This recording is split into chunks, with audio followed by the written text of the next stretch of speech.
Hello, everybody. It's me, the man with the guillotine. Today we're going to be asking the question, why? Why was the Cyclops Submarine added to Subnautica? So, the Cyclops Submarine, before we answer that why question, the Cyclops Submarine what is the biggest submarine you can get in Subnautica. It is around 40 meters long, and it's huge. It's the only vehicle in the game, besides the Neptune rocket, that you can stand in and walk around, and you can use the habitat builder. It's the only vehicle in the game you can do that with. Now, also, it's the only vehicle in the game where you can store another vehicle inside of it, whether it be the Seamoth or the prawn suit. Now, the Cyclops submarine averages around 8 meters a second at its top speed. And unlike the Seamoth, which is the only other submarine in the game, it cannot pitch up or down, and it can't pitch up or down. Now, the advantage it does have over the Seamoth, of which there are a few, is it is slower. It does have a higher maximum crust depth of it being 500 meters to start, and then once upgraded, it goes to 900 meters, then 1300, then finally 1700 to get down into the lower lava zone. Now, it's not the highest crust depth in the game. The prawn suit takes that with, I think, a crust depth of around 2,000 meters. I'm not quite sure. I didn't write that in my script. But yeah. And now, another advantage it has over the Seamoth is its defensive capabilities. Now, the Seamoth has a torpedo loading system, and the Cyclops doesn't have that. But the Cyclops is more focused on not attacking, but defending. It has a built-in shield generator, which can be used to protect against any damage, and also push lava larvae off the hull.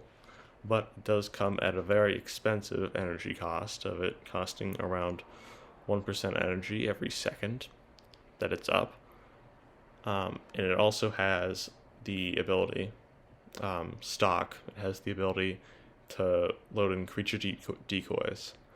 Now, you can, of course, then upgrade the creature decoy tank, so that way, or not tank, creature decoy system, so that way you can have up to 5 creature decoys, and then you don't have to reload it after every decoy fired. Now, the Cyclops is also, it's not fragile, let's say. It's not as fragile as the Seamoth. So to repair the Cyclops, you need to exit the sub and swim around and find the ruptures in the hull. Now, this is pretty easy on the Seamoth, because you just point your repair tool at it, and it repairs it. Same thing with the prawn suit. But the Cyclops, you have to actually find holes in the side of it. So there is a display inside that shows where holes in the hull are, and also fire. If there's a fire on board, it shows you where the fire is. It also comes with a few fire extinguishers in the engine room and other rooms, so that way you can put out the fire if there is one. And one of the upgrades for it is the fire suppression system, which will lock all the doors, close all the doors in the ship, and then get rid of the fire. Now, something unspoken of with the fire suppression system is that you can't turn it off once you turn it on. So you might die if the submarine is sinking. Could be a problem there. Now, the Cyclops in-game lore is supposed to be piloted by 3 people, at the very least. Obviously there are not 3 people in the game, it's just you. So, um, yeah, it's apparently, according to the game, you have to be a very good captain or driver to pilot this alone. And it just takes some practice in the game, yes. But it is really there just for lore.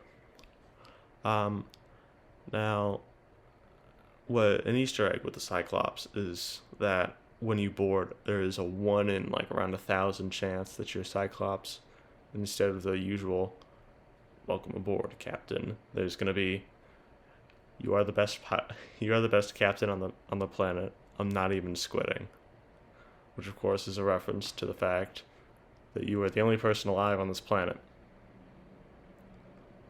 unless you count the cuttlefish. So a few other unique features of the Cyclops, which we have not yet seen in any other vehicles, is that it has to help the one person captain, one person crew pilot the sub. In game, there are 3 cameras you can use: one at the top of the sub, one at the back, and one below.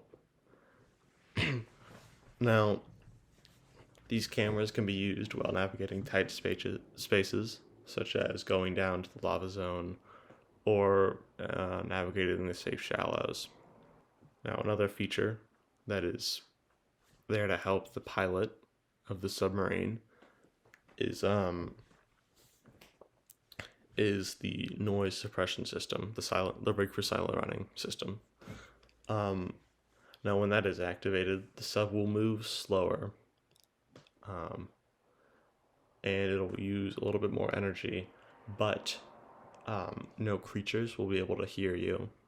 And so, unless you are in their line of sight or very close proximity, you will generally not be disturbed, except lava larvae. Um, now, of course, Rig for Silent Running and other upgrades used quite a lot of energy with the Cyclops submarine, but the um, the thermal reactor upgrade actually gives you energy by harnessing electricity from heat. So basically, this was added to the game so you can survive in the lava zone. All right, now we get to the big question of this video.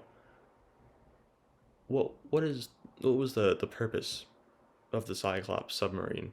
What was the purpose of it being added to the game, and did it achieve its purpose? Well, its purpose was to serve as a somewhat mobile base, um, a way to basically explore further than you would normally by bringing food and storage and lots of it with you. Um, so, did it really achieve its purpose as a mobile base that can be inhabited for long periods of time? Um, I would say yes, it did achieve its purpose. Beating the game without the Cyclops submarine is a very difficult challenge. I mean, going to the Lost River even without the Cyclops is quite a hard challenge, because going there with the Seamoth is nigh impossible, because even with its maximum crush depth of 900 meters, it still is way too deep for it. And going down there with the prawn suit, yes, it's able to do it very easily, but it's hard to get back out with the prawn suit. And also, if you fall below the crush depth, you're dead. You will not be able to get out with the prawn suit. You will lose your prawn suit and probably your life. Maybe even your game if you're playing on hardcore. Now, the Cyclops itself has probably been abused beyond its original purpose. The original idea the devs had in mind, you can tell when they're talking about this. It was supposed to be pack up a bunch of stuff in it, maybe put a plant pot in there, and let's go for like a day long adventure. Now, it's come to a point where people literally don't even need another base because all they need is in the Cyclops, you know, and because you can have, you can have marble melons, bulbo trees, lantern fruit all growing in your Cyclops. You know, you can you can put a ton of lockers in there. You can put a modification station, a fabricator, a radio, all you ever need for the game. You can all fit it within the places on the Cyclops. And you can also, your prawn suit can be docked there, so it's even better. And so most of the time, the Cyclops is used for that purpose for people who don't like building bases in Subnautica. Um, Now, I mean, of course, it's probably not the original idea that devs had in mind, as after all, the habitat builder does exist. Um, but I think what the devs are happy to see, nonetheless, is people finding new and innovative ways to beat their game, to utilize the resources they have available to complete the game, which is really how you're supposed to play Subnautica. You have limited resources to beat the game and to survive on an alien world, which you know nothing about. So, yes, I think the Cyclops achieved its purpose, and I think you could even say that it went beyond its purpose and became, you know, basically just a new way of playing Subnautica. And now, bonus fact time, bonus meme. Um, yeah, interestingly enough, the Cyclops Submarine exists in real life. It was used then none other than our favorite company, Ocean Gate. Now, funnily enough, the Cyclops Submarine in real life predates Subnautica. So, when the Cyclops Submarine was being added to Subnautica, the devs had to pay Ocean Gate and credit them in the credits of the game for allowing them to use the name Cyclops for submarine. Um, Pretty ironic how it turned out, considering I have a Cyclops that lasted longer than the real Cyclops submarine, and I piloted it with an Xbox controller. So yeah, thank you guys all for watching this video. I was kind of monotone in it. Um, it wasn't really that funny, but yeah, I decided to try something different, kind of go for a monotone documentary feel. Um, and also, Subnautica videos get a ton of views, so yeah. But I did generally enjoy researching this video, and it was pretty fun to make. So yeah, subscribe. I'll see you guys all later.